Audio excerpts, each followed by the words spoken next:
우리 요한복음 4장 함께 보시겠습니다. 요한복음 4장 20절입니다. 오늘 본문은 요한복음 4장 20절에서 24절까지입니다. 오늘은 누가복음 말씀이 아닙니다. 8월 동안에는 누가복음 강해를 잠시 쉬고 예배에 대한 말씀을 계획했습니다. 지난 7월 마지막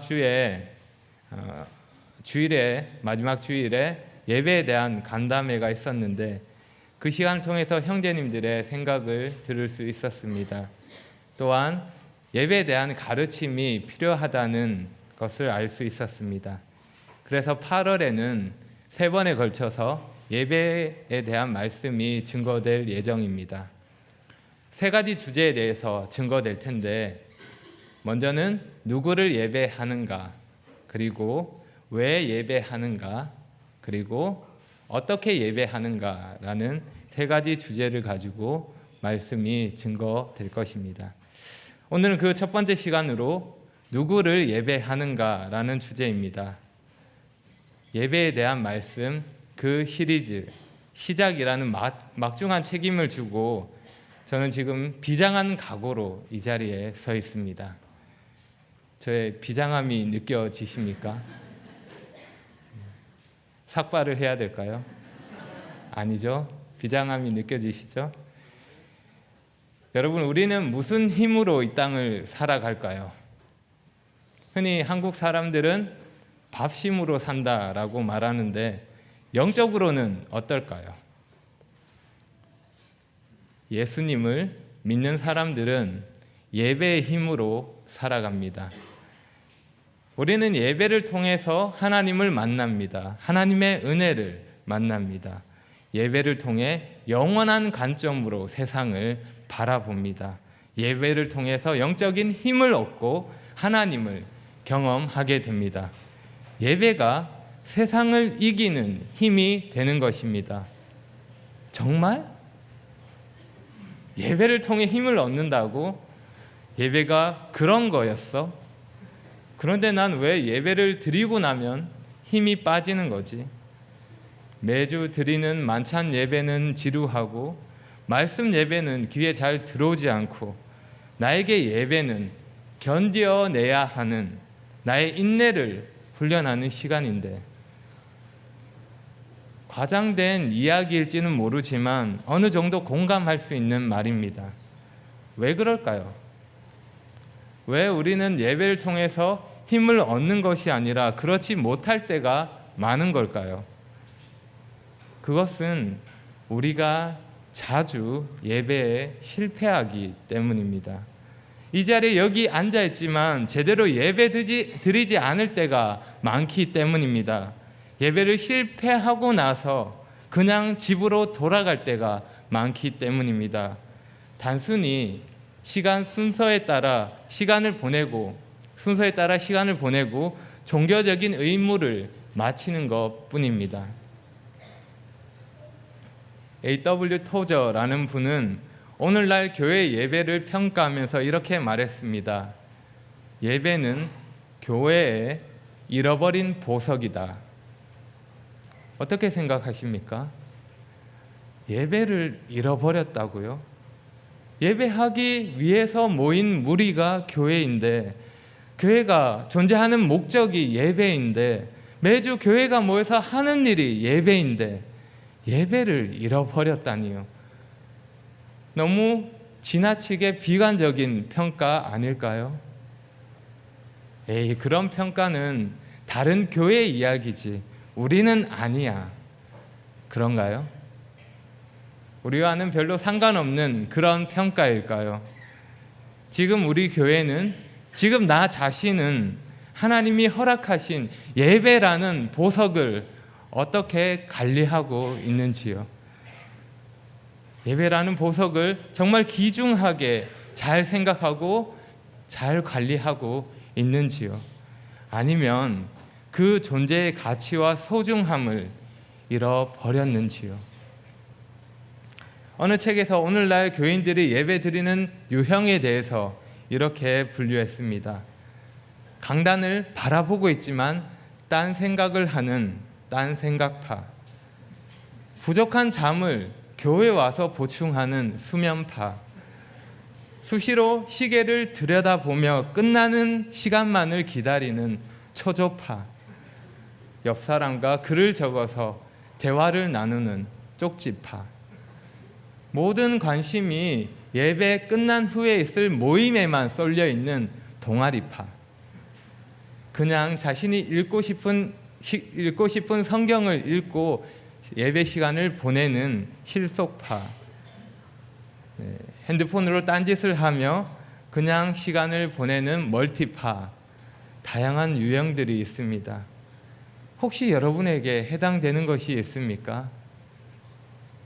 내가 예배 드리고 있는 태도를 한번 점검해 보시기 바랍니다. 물론 완벽할 수 없습니다. 우리는 부족한 자들입니다. 하지만 그래도 마음을 다해서 제대로 예배 드리기 위해서 노력하고 있습니까? 기쁨과 감동으로 찬양하며 말씀으로 새 힘을 얻어서 주님 위해 살겠다는 각오를 가지고 예배당을 나가십니까? 아니면 그저 습관적으로 예배에 참여하고 메말라버린 감정으로 그냥 아무런 기대감 없이 매주 예배에 참여하고 계십니까? 우리가 잘못된 예배를 드리는 것은 생각보다 심각한 문제입니다. 그 문제가 우리의 삶 그 자체를 흔들 수 있습니다. 우리가 가지고 있는 신앙 그 기초를 무너뜨릴 수 있기 때문입니다. 잘못된 예배를 드리는 사람은 영적으로 건강하게 자랄 수 없습니다. 잘못된 예배를 드리는 사람은 하나님을 기쁘시게 할 수 없습니다. 잘못된 예배를 드리는 사람은 주님 안에서 만족을 얻을 수 없습니다. 여러분, 하나님이 내가 드리는 예배를 받으실까요? 더운 날씨에 아침부터 수고함으로 여기까지 왔습니다. 그래서 여기 앉아 계십니다. 정말 잘하셨습니다. 좋은 일입니다. 그런데 여기 앉아서 보내는 시간들이 그냥 아무런 의미 없는 그냥 시간을 낭비하는 일이 된다면 어떻겠습니까? 정말 하나님이 받으시는 예배를 드려야 하지 않겠습니까? 그렇게 하기 위해서 오늘부터 3주에 걸쳐서 선포되는 예배에 대한 말씀에 귀를 기울이시기 바랍니다. 그래서 말씀을 통해서 자신을 돌아보며 점검해 보십시오. 그리고 회개해야 할 것이 있다면 회개하고 다시 붙잡아야 할 것이 있다면 믿음으로 붙잡으시기 바랍니다. 그러면 여러분은 보다 나은 예배자로 하나님께 예배 드릴 수 있을 것입니다. 자, 오늘 말씀은 누구를 예배하는가라는 질문입니다. 이 질문에 대해서 3번에 걸쳐서 답하는 방식으로 말씀을 살펴보겠습니다. 사실 이 질문에 대한 답은 우리 주일 학생들도 잘 알고 있습니다. 우리 주일 학생들, 우리는 누구를 예배하죠? 네, 대답해줘서 고마워요. 네. 우리 학생들의 답을 들으셨나요? 우리는 누구를 예배합니까? 네, 하나님을 예배합니다. 모두 잘 알고 계시죠? 네, 맞습니다. 우리는 하나님을 예배합니다. 질문에 대한 답이 나왔으니 오늘 말씀을 이것으로 마쳐야 할까요? 다 아시잖아요, 그죠? 네, 지나치게 좋아하시는 분들도 계십니다. 네. 지금 마칠 수는 없죠. 네. 누구를 예배하는가라는 질문에 대해서 우리는 이렇게 대답합니다. 하나님을 예배합니다. 요한복음 4장을 보면 예수님이 유대를 떠나 갈릴리로 가시는 중에 사마리아의 한 여인을 만나 나눈 대화가 나옵니다. 특별히 사마리아 여인은 예배에 대해서 예수님께 질문했고 그에 대한 예수님의 대답이 이어집니다. 예수님이 말씀하시는 이 말씀을 보면 예배의 대상이 나옵니다. 본문을 보면 예수님은 반복해서 예배의 대상을 아버지라고 말씀하십니다. 그리고 24절에서는 예배 대상을 가리켜 하나님이라고 말씀하십니다. 우리가 예배 드리는 대상은 하나님이십니다. 우리의 예배를 받으시는 분이 하나님이라는 사실은 너무도 당연하고 자연스러운 사실입니다. 그래서인지 우리는 이 사실을 잊을 때가 많습니다. 너무 당연한 거라서 때로는 우리 생각 밖에 있는 것입니다. 하지만 우리는 늘 이 사실을 기억해야 할 것입니다. 우리가 예배 드리는 대상이 하나님이라는 사실 말입니다. 이 사실은 우리 예배가 어떠해야 하는지 알게 합니다. 또한 이 사실은 우리 예배에서 무엇이 필요한지를 알게 합니다. 우리가 하나님을 예배할 때 필요한 것이 뭘까요? 무엇이 필요한가요? 최신 음향 시설이요? 여러 종류의 악기들이요? 성능 좋은 노트북이 필요하죠. 시원한 바람이 쌩쌩 나오는 에어컨이 절대적으로 필요하죠. 이런 것들이 있으면 좋죠. 하나님께 예배 드리는데 필요한 것들입니다. 하지만 이런 것 자체가 예배에 필요한 본질적인 것은 아닙니다. 우리가 하나님을 예배하는데 꼭 필요한 것은 하나님에 대한 지식입니다. 하나님이 어떤 분이신지 알아야지 우리가 그분을 예배할 수 있는 것입니다. 여러분, 우리가 예배 드리는 것이 사람들이 명절 때마다 제사 드리는 거랑 뭐가 다를까요? 우리가 드리는 예배가 돼지머리를 앞에 두고 절하는 것과 뭐가 다를까요? 사람들이 불상에다가 절을 하며 그렇게 자신 나름의 예배를 드리는데 왜 우리는 그렇게 하지 않는 걸까요? 왜 어떤 것은 되고 어떤 것은 되지 않을까요? 뭐가 다른 겁니까? 그것은 우리가 가지고 있는 기준이 우리에게 있는 것이 아니라 하나님께 있기 때문입니다. 우리는 우리가 원하는 대로, 내가 하고 싶은 대로 예배 드리는 것이 아니라 하나님이 원하시는 것을 그분이 말씀하신 대로 하기 때문에 다른 겁니다. 그분에 대한 지식을 통해서 그분을 제대로 예배하는 것이 우리 예배의 목적이기 때문에 다른 겁니다. 만약에 남편이 아내를 사랑함으로 아내를 기쁘게 해주기 원하는데 정작 아내가 무엇을 원하는지 무엇을 좋아하는지 모른다면 어떨까요? 아내를 위해 근사한 꽃다발을 선물해 줬는데 이게 뭐냐고, 돈이 아깝다고, 환불은 안 되냐고 그런다면 어떨까요? 아내를 잘 몰라서 실수한 거죠. 오해하지 마시기 바랍니다. 제 이야기는 아닙니다. 우리가 하나님을 예배한다는 것은 그분이 원하시는 것을 그분이 원하시는 방법으로 그분을 아는 지식을 따라 예배 드린다는 것입니다. 여기에서 유대인과 사마리아인의 차이가 있었습니다. 22절을 보면 예수님은 사마리아 여인에게 너희는 알지 못하는 것을 예배하고 우리는 아는 것을 예배하노니 라고 말씀하십니다. 유대인에게는 하나님을 알 수 있는 구약 성경이 있었지만 사마리아인들에게는 없었습니다. 그들에게는 그들 버전으로 바꾼 모세 오경만이 있었습니다. 한번 생각해 보십시오. 예배는 그 대상에 대해서 그 가치를 알고 그 가치를 높이는 일입니다. 그 높으신 가치 앞에 엎드려 경의를 표하는 것입니다. 예배라는 말 자체가 그러한 의미입니다. 그래서 하나님을 모르면서 그분의 가치를 모르면서 그분을 예배한다는 것은 말이 되지 않는 것입니다. 하나님을 모르는데 어떻게 하나님을 예배할 수 있겠습니까? 그분의 가치를 모르는데 어떻게 그분의 가치를 인정하며 높일 수 있겠습니까? 어떻게 그 예배를 드리면서 감동을 받을 수 있겠습니까? 그럴 수 없습니다.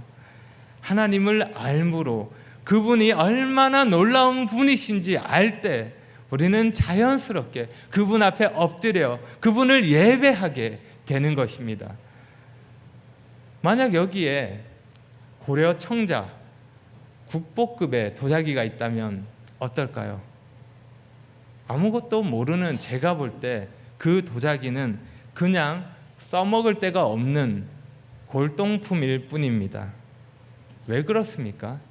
제가 그 가치를 모르기 때문입니다. 그 가치를 모르면 아무런 감동이 되지 않는 것입니다. 하지만 그 가치를 아는 사람이 본다면 어떨까요? 이 귀한 도자기에 대해서 감탄하며 감동을 받을 것입니다. 왜 예배가 그토록 지루하게 느껴질까요? 왜 예배 속에 감동을 느낄 수 없을까요? 왜 예배 시간을 소홀히 여기며 예배가 중요하다는 생각이 안 드는 걸까요? 교회가 좋은 시설을 제공하지 못하기 때문일까요? 아니면 설교자가 은혜를 끼치지 못하기 때문에 그럴까요? 네, 맞습니다. 그럴 수 있습니다. 하지만 가장 큰 이유는 우리가 잘 모르기 때문입니다. 그분이 어떤 분이신지 모르기 때문입니다. 10,000원짜리 도자기하고 100억짜리 도자기를 구별 못하는 것처럼 세상이 주는 일시적인 만족, 그 매력에 빠져서 하나님의 탁월하심을 구별하지 못하기 때문에 그렇습니다. 그래서 예수님 믿기 전에는 예배만큼 지루한 것이 없습니다. 우리 가운데 아직 예수님을 안 믿는 분들, 그럼에도 불구하고 이 자리까지 오셔서 정말 대단한 일을 하고 계십니다. 어느 예수님 안 믿는 분이 예배를 마치고 이런 이야기를 합니다. 아니, 이렇게 좋은 날 여기 안에 이렇게 모여서 왜 이러는 겁니까? 도대체 무슨 재미로 이러는 겁니까? 맞는 말이죠. 그분의 입장에서는 맞는 말입니다. 여기 모여서 우리 왜 이러는 겁니까? 좋은 날, 집에서 쉴 수 있는데 내일은 휴일이잖아요. 가족끼리 놀러 가도 되는데 왜 굳이 나와서 힘들게 이 자리에 앉아서 예배 드리고 있는 겁니까? 왜 그러는 겁니까? 이게 뭐가 재밌다고? 그냥 집에서 TV 보면 얼마나 재밌는 게 많습니까? 요즘 올림픽 재밌는 경기 많이 하잖아요. 우리는 왜 이 자리에 있는 겁니까? 왜냐하면 하나님을 예배하는 것이 그만큼 가치 있는 것이기 때문입니다. 우리가 예배하는 하나님은 그 어떤 가치와도 비교할 수 없는 놀라운 분이기 때문입니다. 우리는 그 놀라운 하나님을 예배하고 있습니다. 여러분 중에 혹시 늘 예배가 힘들고 언제나 그러하다면 어쩌면 그것은 예수님을 아직 믿지 않았다는 증거가 될 것입니다. 예수님을 모르기 때문에 그러한 반응이 나오는 것입니다. 그렇다면 먼저 예수님을 여러분의 구주와 주님으로 믿으시기 바랍니다. 이미 믿는 분이라면 하나님을 더 알아가야 합니다. 아는 만큼 보인다라는 말이 있습니다. 우리는 아는 만큼 예배합니다. 하나님을 더 알기 위해서 노력하십시오. 말씀을 듣고 묵상하며 그 말씀을 실천해 보십시오. 경건의 서적이나 성경 공부를 통해서 하나님을 더 알아가십시오.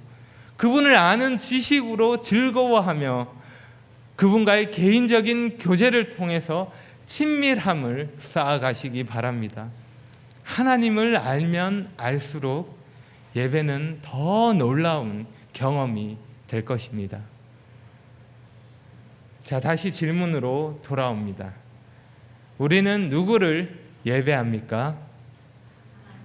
네. 두 번째로 우리는 하나님만을 예배합니다. 예수님이 사탄에게 시험을 받으셨을 때 이렇게 말씀하셨습니다. 이에 예수께서 말씀하시되 사탄아 물러가라 기록되었으되 주 너의 하나님께 경배하고 다만 그를 섬기라 하였느니라. 무슨 말입니까? 주 너의 하나님 오직 그분만을 예배하라 라는 말씀입니다. 여러분은 하나님을 예배하고 계십니까? 이 자리에 하나님을 예배하지 않는 분 없으시죠? 그러면 여러분 명심하시기 바랍니다. 하나님을 예배한다는 것은 하나님만을 예배한다는 것입니다. 예수님 믿는 사람이라면 누구나 다 하나님을 예배합니다. 하지만 문제는 하나님을 예배하지 않는 것이 아니라 하나님 아닌 것도 함께 예배한다는 것입니다. 그것이 문제입니다. 구약의 이스라엘이 그러했습니다. 그들은 하나님을 예배했습니다. 하나님을 예배하지 않은 게 아닙니다. 하지만 그들은 하나님뿐만 아니라 거짓신 우상들도 함께 예배했습니다. 하나님도 섬기고 우상도 섬기고 그렇게 했습니다. 결국 그들은 하나님을 예배하지 않은 것입니다. 하나님을 예배하는 것은 하나님만을 예배하는 것입니다. 하나님과 다른 것을 함께 예배하는 것은 하나님을 예배하는 것이 아닙니다. 여러분, 세상에는 예배할 수 있는 것들이 정말로 많습니다. 세상에 많은 것들이 가짜 영광을 자랑하며 사람들의 예배를 받고 있습니다. 세상 사람들은 나와 다른 놀라운 것들을 예배합니다. 뛰어난 사람에 대해서 감탄하며 그를 높입니다. 그것이 돈이 될 수도 있고 세상이 주는 쾌락이나 권세가 될 수도 있습니다. 하지만 진정으로 우리 예배를 받으셔야 하는 분은 하나님밖에 없습니다. 다른 모든 것들은 예배의 대상이 아닙니다. 예배할 가치가 없는 것입니다. 그런 것들을 예배하는 것은 어리석은 일입니다. 헛된 일입니다. 거짓된 우상을 섬기는 것입니다. 하나님을 예배한다는 것은 내가 좋아하는 어떤 것이 아니라 살아계신 하나님만을 섬기며 내 삶의 이유와 존재의 목적을 그분에게서 찾겠다는 것입니다. 그래서 하나님만을 예배한다는 것은 그 하나님께만 집중하는 것입니다. 사람들은 다른 것에 눈을 돌리기가 쉽습니다. 정말 집중해야 할 것보다 쉽게 다른 것을 바라봅니다. 오늘 본문의 사마리아 여인은 장소에 대해서 언급합니다. 유대인들은 예배할 곳이 예루살렘이라고 말했고 사마리아인들은 그리심산이라고 말했습니다. 하지만 예수님은 이제 예배 드리는 장소가 중요하지 않다고 말씀하십니다. 장소가 아니라 예배 드리는 대상이 중요하다는 것입니다. 그것이 본질입니다. 우리에게 예배 드리는 장소는 이제 중요하지 않습니다. 예배 드리는 형태, 예배 드리는 스타일 바뀔 수 있습니다. 중요한 것은 누구를 예배하느냐 하는 것입니다. 우리는 하나님만을 예배해야 합니다. 떡과 잔을 예배하는 것이 아니라 그것을 통해서 하나님을 예배하는 것입니다. 예배 인도자나 설교자를 예배하는 것이 아니라 사람이 아니라 하나님만을 예배하는 것입니다. 여러분, 우리가 어떤 방법으로 예배 드리는가 하는 것보다 더 중요한 것은 하나님만을 예배 드리는가 하는 것입니다. 예배를 통해 하나님과의 만남이 있었는지, 하나님이 높임을 받으셨는지, 그것이 중요한 것입니다. 예배를 통해 하나님을 얼마나 진지하게 생각했는지, 그것이 더 중요한 것입니다. 예배 시간에는 예배에만 온전히 집중하며 하나님만을 예배하시기 바랍니다. 다른 모든 것들은 예배가 끝난 후에 충분히 할 수 있습니다. 예배 시간에는 하나님만을 생각하며 하나님께 집중하시기 바랍니다. 우리는 누구를 예배합니까? 마지막 대답입니다. 우리는 하나님만을 하나님답게 예배합니다. 우리가 하나님을 예배한다는 말은 하나님만을 하나님답게 예배한다는 고백입니다. 쉽게 말하면 우리는 바른 태도로 예배 드린다는 말입니다. 23절을 보겠습니다. 아버지께 참되게 예배하는 자들은 영과 진리로 예배할 때가 오나니 곧 이때라. 또 24절에는 이렇게 말씀합니다. 하나님은 영이시니 예배하는 자가 영과 진리로 예배할지니라. 하나님은 영이시기 때문에 참되게 예배하는 자들은 영과 진리로 예배합니다. 하나님은 사람과 같은 존재가 아닙니다. 그래서 그분을 예배함에 있어서 눈에 보이지는 않지만 우리는 그분의 존재를 인정함으로 예배를 드려야 합니다. 영과 진리로 예배 드린다는 말은 영적으로 그리고 진리를 따라 예배하라는 말입니다. 참된 예배는 외적인 것으로 이루어지지 않습니다. 참된 예배는 하나님을 향한 내적인 태도에서부터 나오는 것입니다. 나의 가장 깊은 곳에서부터 우러나오는 합당한 태도가 있어야 하는 것입니다. 그런데 우리가 하나님을 예배한다고 말은 하면서 하나님을 하나님답지 못하게 예배 드릴 때가 있습니다.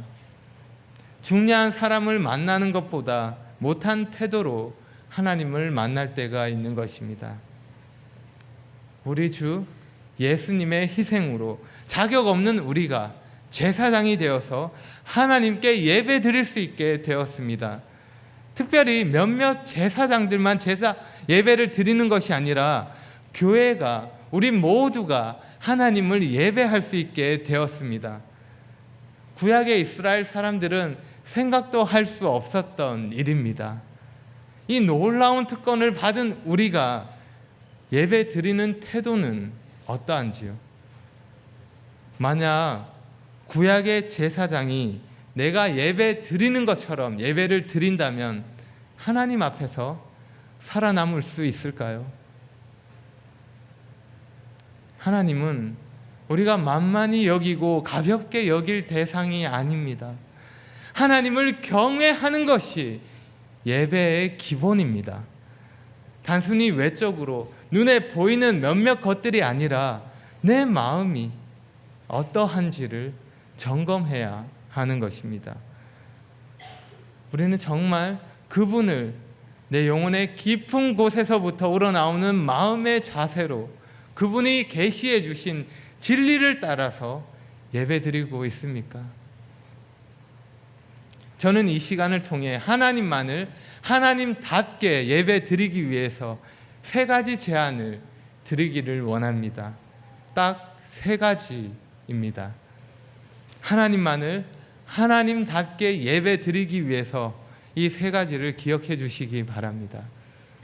첫째로 더 경건입니다. 우리의 예배는 단순히 주일 이 시간이 전부가 아닙니다.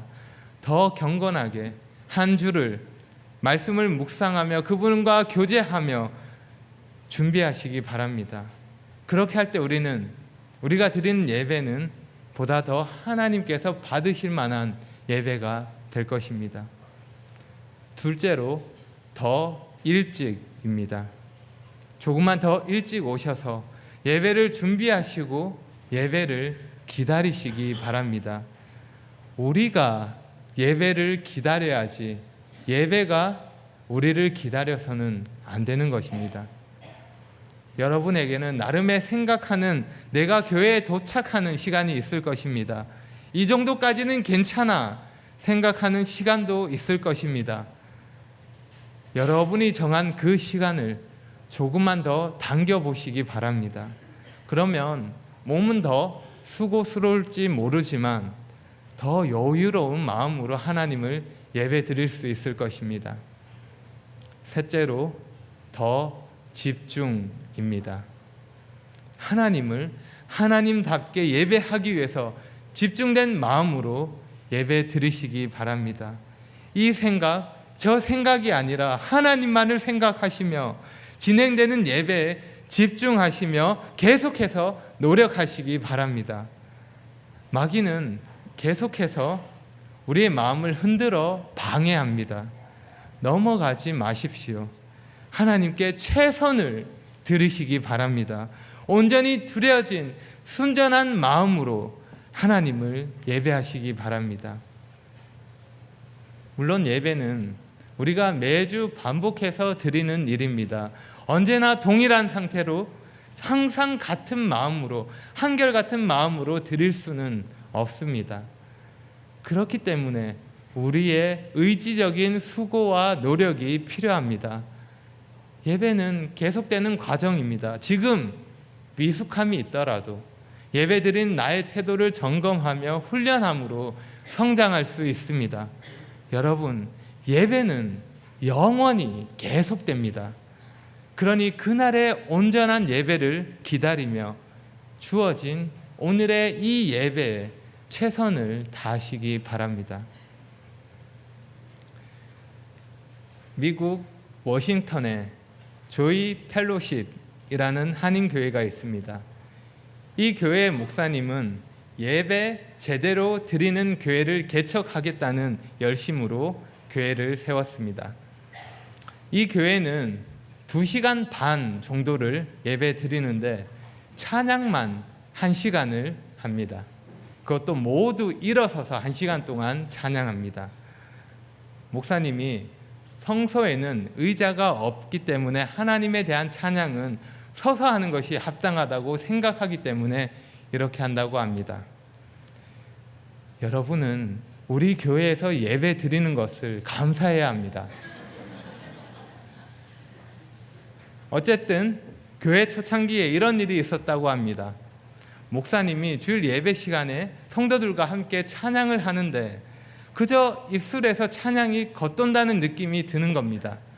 그래서 그분은 설교 시간에 단에 올라와서 이렇게 말합니다. 여러분, 진짜 하나님을 예배하셨습니까? 지금 우리가 드린 찬양은 하나님이 받지 않으신 것 같습니다. 목회자 양심으로 그냥 넘어갈 수 없습니다. 10분 쉬고 다시 하겠습니다.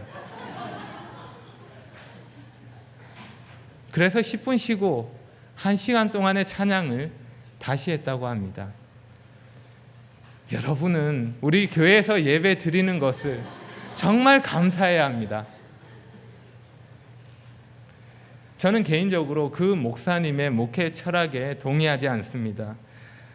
하지만 그분이 가지고 있는 예배에 대한 열정은 인정할 수밖에 없습니다. 사실 오늘날 많은 교회에서 하나님과의 진정한 만남 없이 그럴듯한 모양만 갖춘 교회가, 그러한 예배가 얼마나 많을까요? 정말 10분 쉬고 처음부터 다시 드려야 할 예배가 얼마나 많겠습니까? 어떤 형식을 갖추고 어떤 곳에 예배를 드렸냐 하는 것이 중요한 것이 아닙니다. 정말 하나님을, 하나님만을 하나님답게 예배 드렸냐 하는 것이 중요한 것입니다. 여러분, 우리는 하나님을 예배합니다. 예배는 하나님에 대한 것입니다. 그러면 여러분에게 예배는 얼마나 중요합니까? 이 말은 여러분에게 하나님이 얼마나 중요하냐 하는 질문과 같은 것입니다. 우리에게 있어서 무엇보다 중요한 하나님, 그 어떤 것과도 비교할 수 없는 그 하나님, 그렇기 때문에 우리에게도 예배가 중요한 것입니다. 그 예배가 중요한 하나님에 대한 것이기 때문입니다. 우리는 그 하나님을 예배합니다. 그리고 하나님께서는 자신을 예배하는 그 예배자를 찾으십니다. 23절에서 이렇게 말씀합니다. 아버지께서는 자기에게 이렇게 예배하는 자들을 찾으시느니라. 하나님께서 찾고 계신 자가 누구인지 보셨습니까? 하나님이 찾는 사람은 은사와 재능이 뛰어난 사람이 아닙니다. 돈 많은 사람도 아닙니다. 카리스마가 넘치는 사람도 아닙니다. 머리가 뛰어난 인재도 아닙니다. 하나님은 예배자를 찾으십니다. 하나님이 예배자를 찾으신다는 이 말씀은 예배가 얼마나 중요한지를 알게 합니다. 그러므로 우리는 다른 어떤 것보다 예배에 더 신경 써야 합니다. 아무리 많은 일을 한다 하더라도 예배에 실패한다면 아무것도 아닌 것입니다. 예배는 우리 존재의 목적이며 우선순위의 최상에 있는 것입니다. 이 사실을 기억하고 예배 드릴 때마다 우리가 합당한 예배를 드릴 수 있도록 노력하시기 바랍니다. 예배를 마치고 어느 주일 학생이 이런 기도를 합니다. 하나님, 오늘 우리는 교회에서 정말 행복하고 즐거운 시간을 보냈어요.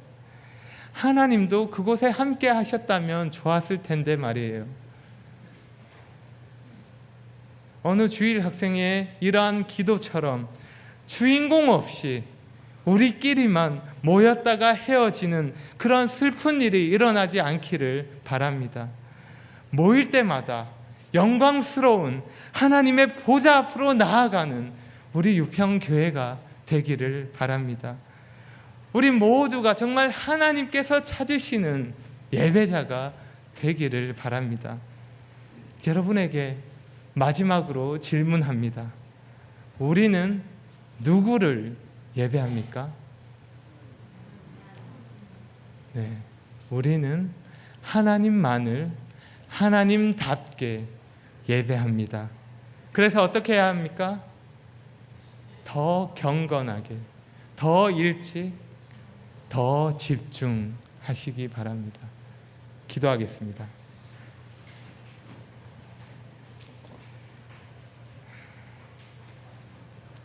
아버지 하나님, 하나님을 예배할 수 있는 자로 택해 주시고 저희를 예수님의 희생을 통해서 예배자로 삼아 주신 것을 감사드립니다.